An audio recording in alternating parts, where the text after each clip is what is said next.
มอให้เลือดด็อกเตอร์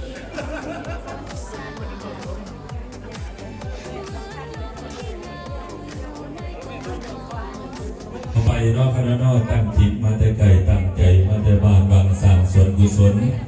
ขอให้บุญกุศลนี้นำสู่หอดพ่อแม่หอดญาติพี่น้องผู้วายเสียสีวังเข้ามาด้วยขณะเด้อมาเด้อเตรียมนำยาและเข้ามาทั้งโพสีสวรรค์สิพาถวายตนปรมีผ่าไตผ่า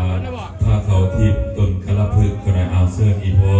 โอว่ากันเนาะเพิ่นบอกว่าเพิ่นลืมพอแต่กันพวกลูกน้อยๆยังลืมคือกันบอกมันของดีกันนี่อีพอบ่ลืมได้มื้อนี้หาบอกมัน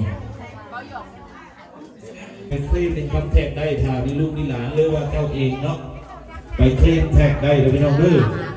ตามที่$50มันก็ตกอยู่ปีหนึ่ง$600สามารถไปเคลมแท็กได้เนาะถ้าหากว่า100นึงก็เป็น1,200เนาะพี่น้องเขาสามารถเอาไปเคลมแท็กได้พี่น้องให้ลูกให้หลานได้เนาะบอกให้เราตัวเองในไทยแล้วก็เราเคลมคือตุลีคนบอกเคลมละหลายปีแล้วคนบอกเคลมก็บอกเป็นอย่างเนาะให้ลูกให้หลานเคลมก็ได้